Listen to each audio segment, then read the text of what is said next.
Point was that this is where the Federal Reserve System was conceived, is in that clubhouse. So let's tell that story. It all began in November of 1910 when Senator Nelson Aldrich sent his private railroad car to the New Jersey Railroad Station, where there it was in readiness for the arrival of himself and 6 other men who were instructed to come under conditions of great secrecy. For example, they were told to come one at a time, not to be seen together, not to dine together on the night of their departure.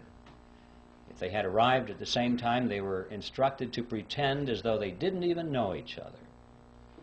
They were to avoid newspaper reporters, because these were well-known men, and had they been spotted by reporters, which often frequented the railroad station, especially had they been seen together, many questions would have been asked. One of the men carried a shotgun in a big black case, so that if he had been asked where he was going, he was prepared to say that he was going on a duck hunting trip. And the interesting thing about that little piece of the history is that this man, we find out later from his biographer, never fired a gun in his life. He even had to borrow that shotgun in order to participate in this deception. Even after they got on board the railroad car, this pattern continued. They were told to use first names only, not to use last names. And 2 of the men adopted code names completely. The reason for that is that they were afraid that the servants on board the train would recognize who they were if they used their last names. And they knew that if word leaked out in that fashion and eventually found its way into the press, the whole purpose of the meeting would have been completely destroyed. So absolute secrecy was essential. Well, the train traveled for 2 nights and a day on a 1,000-mile journey to the south, and when they awoke on the second morning, the car was on the siding, the railroad siding at Brunswick, Georgia. And from there they took the ferry boat across the inland strait to Jekyll Island and to the clubhouse. And for the next 9 days, these men sat around a table and hammered out all the important details of what eventually became the Federal Reserve System. And incidentally, if you visit that clubhouse today, you can walk down to the end of the one corridor there, and on a door is a brass plaque. And it says, "In this room, the Federal Reserve System was created." When they were done, they got back on board the train, back to New York, and disappeared.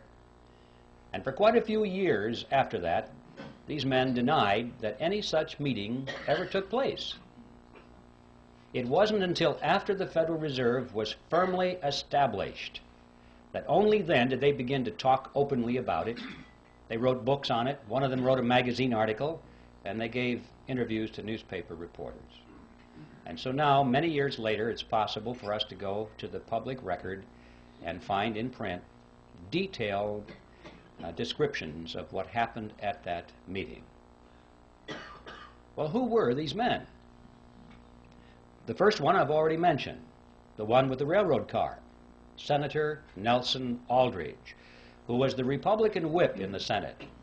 He was also chairman of the National Monetary Commission, which was that special committee of Congress which was created for the purpose of proposing legislation which was to reform banking. That was the idea. Banking needed reform. And the American people were greatly concerned in those days over things that were going on in the banking industry. People were losing their money in the banks because they weren't keeping their promises to hold their deposits in reserve. There were runs on the bank, and the banks couldn't pay the people back. But most of all, they were concerned over the concentration of financial power that was in the hands of a small group of very powerful and large banks in New York on Wall Street. This is what they called the money trust. That was the name, and it was a very popular expression in the newspapers. And quite a few politicians were elected to office on their campaign promise to break the grip of the money trust. President Wilson was one of those politicians, by the way. So, that was the purpose of the National Monetary Commission, which was to propose legislation which eventually became the Federal Reserve Act to break the grip of the money trust over the financial markets of America. Aldrich was a business associate of J.P. Morgan. He was the father-in-law to John D. Rockefeller, Jr., which means, of course, that eventually he became the grandfather of Nelson Rockefeller, our former vice president. You remember his full name was Nelson Aldrich Rockefeller, so he derived his middle name from his famous grandfather. The second person at the meeting was Abraham Piatt Andrew, who was Assistant Secretary of the Treasury. He later became a congressman, but he was very prominent in banking circles. Frank Vanderlip was there. He was the president of the National City Bank of New York, which was the largest and the most powerful of all the banks in the country, representing the financial interests of William Rockefeller and the international investment firm of Kuhn, Loeb and Company. Henry Davison was there. He was the senior partner of the J.P. Morgan Company. Charles Norton was present. He was the president of the First National Bank of New York, which was another one of the giants. Also, there was Benjamin Strong, who was the head of J.P. Morgan's Bankers Trust Company. And incidentally, 3 years later, when the Federal Reserve System was finally created, he became the first head of the system. And finally, there was Paul Warburg, who was probably the most important of all the men there because of his knowledge of banking as it was practiced in Europe. Paul Warburg was born in Germany. He eventually became a naturalized American citizen.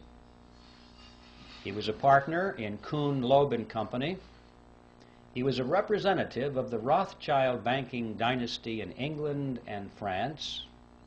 And through all the years of his banking in America, he remained in very close contact with his brother, Max Warburg, who was the head of the Warburg Banking Consortium in Germany and the Netherlands. Paul Warburg was one of the wealthiest men in the world. And those of you who are Little Orphan Annie fans, you'll remember Daddy Warbucks. Well, Paul Warburg was the real Daddy Warbucks, after whom that character was named. And everyone at the time knew it. I have his photograph in the book. If you'd like to compare his picture to the drawing rendition of Daddy Warbucks, you'll see the similarity between Warbucks and Warburg. And also, while we're on the subject of cartoon characters, anyone who's played Monopoly will remember the drawing of the capitalist with the handlebar mustache and the cigar. That's J.P. Morgan. Those are the 7 men who were on Jekyll Island, and as incredible as it may seem, they represented approximately 1/4 of the wealth of the entire world. And these are the men that sat around a table on Jekyll Island and created the Federal Reserve System. What's going on here? Should arouse our curiosity a little bit. It didn't just happen. Well, speaking of it just happening, for the skeptics, you're probably wondering, did it really happen that way? Perhaps Griffin is exaggerating this to make a point. Well, yes, it really happened that way, and to illustrate that, we could go to a lot of documentation, but to simplify this, I'd like to just read for you a short excerpt taken from one article written by Frank Vanderlip, who was one of the attendees at that meeting. And this was written in the Saturday Evening Post, and it appeared on February 9, 1935.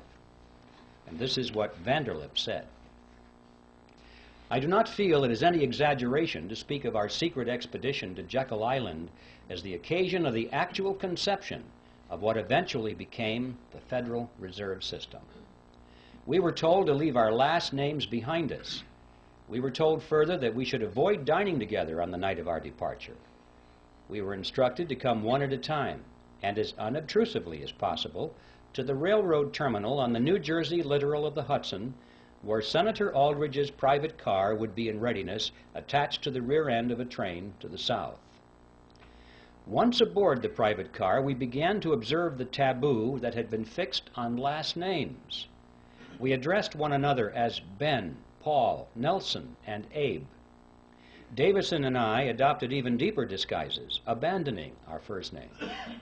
On the theory that we were always right, he became Wilbur and I became Orville, after those two aviation pioneers, the Wright brothers.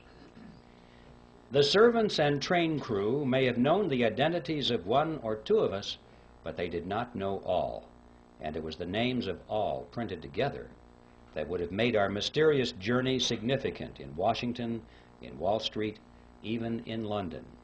Discovery, we knew, simply must not happen. Well, why? What's the big deal here? What's wrong with a group of bankers getting together in private and talking